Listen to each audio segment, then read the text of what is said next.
Hello friends and welcome back to Team Classes channel. आज की इस वीडियो में हम क्लास 12th इंग्लिश पोएट्री का जो चैप्टर 6 है आंट जेनिफर्स टाइगर, इस चैप्टर का सेंट्रल आइडिया देखने वाले हैं।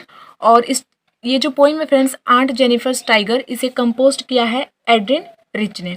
तो इनका आप अच्छे से नाम याद कर लीजिएगा, बहुत इंपॉर्टेंट है नाम, ठीक है ना। तो चलिए अब सेंट्रल आइडिया देख लेते हैं इसका। The beautiful poem is composed bye Adrian rich. ये जो सुंदर कविता है फ्रेंड्स आंट जेनिफर्स टाइगर, यह सुंदर कविता एड्रिन रिच द्वारा रचित है।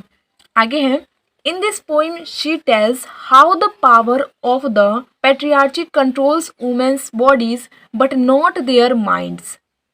इसका मतलब होता है फ्रेंड्स पितृसत्ता, है ना। पितृ का जो शासन होता है उसे कहते हैं पितृसत्ता। तो इन दिस पोइम, इस कविता में वह बताती हैं, शी टेल्स यानी कि वह बताती हैं, कौन बताती हैं? Adrian rich. तो इस कविता में वह बताती हैं कि कैसे पितृसत्ता की जो शक्तियां हैं, जो पावर्स हैं, वो महिलाओं के शरीर को नियंत्रित करती है। कंट्रोल्स वुमेन बॉडी यानी कि महिलाओं के शरीर को नियंत्रित करती है, बट नॉट देयर माइंड्स, लेकिन उनके माइंड्स मतलब क्या होता है? दिमाग, ठीक है ना।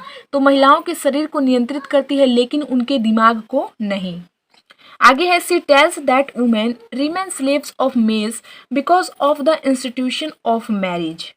स्लेव्स का मतलब होता है दास या गुलाम, ठीक है ना। और रिमेन यानी रहना, इसका मतलब होता है फ्रेंड्स संस्था।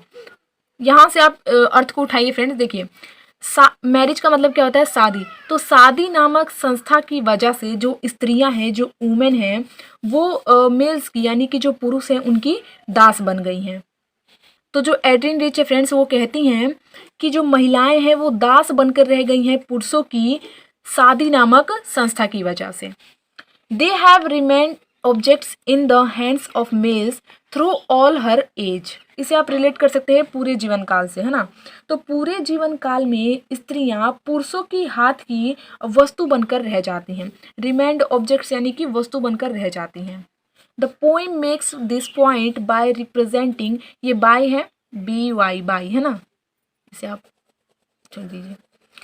Bye representing the wild, interesting, powerful tigers embroidered by Aunt Jennifer's and contrasting them with Aunt herself.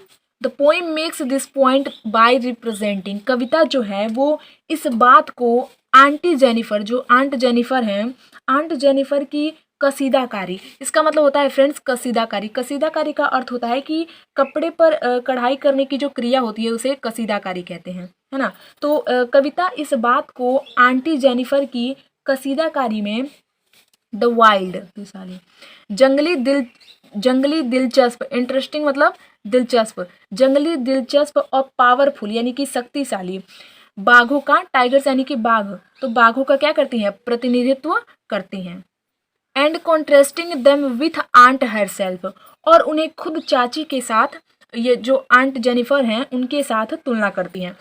तो फ्रेंड्स इस कविता में जो कवित्री हैं वो इस कविता में इस बात को आंटी जेनिफर की कसीदाकारी में, यानी कि कपड़ों पर जो कढ़ाई करने की जो क्रिया है उसमें जंगलों, दिलचस्प, शक्तिशाली बाघों का प्रतिनिधित्व करती हैं। तो फ्रेंड्स ये है आंट जेनिफर्स टाइगर, ये जो पोइम है इसका सेंट्रल आइडिया बहुत छोटा सा है, आप वो फटाफट से याद कर सकते हैं। और मैंने इसकी हिंदी भी आपको अच्छे से बता दी है। तो अगर आपको ये वीडियो पसंद आया हो तो वीडियो को लाइक कर दीजिएगा, और टीम क्लासेस चैनल को अगर आपने अभी तक सब्सक्राइब नहीं किया है तो फटाफट से सब्सक्राइब करके साथ में नोटिफिकेशन बेल को भी ऑन कर दीजिएगा, जिससे कि जब भी मैं वीडियो अपलोड करूँगी तो उसका नोटिफिकेशन आपको मिल जाएगा। और प्लेलिस्ट में बहुत सारी वीडियोस पड़ी हैं जो कि आपके एग्जाम के लिए इंपॉर्टेंट है, तो जाइए प्लेलिस्ट में से बाकी वीडियो को देखिए।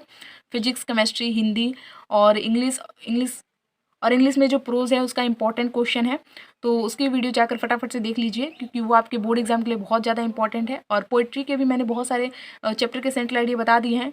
आई थिंक 5 चैप्टर तक मैंने सेंट्रल आइडिया बता दिया, और ये चैप्टर नंबर 6 का सेंट्रल आइडिया था। तो पोइट्री भी सारे चैप्टर के सेंट्रल आइडिया कंप्लीट करवा दिए गए हैं, तो जाकर फटाफट से वीडियोज़ को जरूर देख लीजिएगा, क्योंकि आपके बोर्ड एग्जाम के लिए बहुत ज़्यादा इंपॉर्टेंट है। ओके, तो वीडियो को लाइक कर दीजिएगा, चैनल को सब्सक्राइब कर दीजिएगा, कमेंट करके बताइएगा कि आपको वीडियो कैसा लगा, एंड वीडियो को शेयर जरूर कीजिएगा अपने फ्रेंड्स के पास। मिलते हैं नेक्स्ट वीडियो में एक नए टॉपिक के साथ, तब तक के लिए थैंक यू सो मच।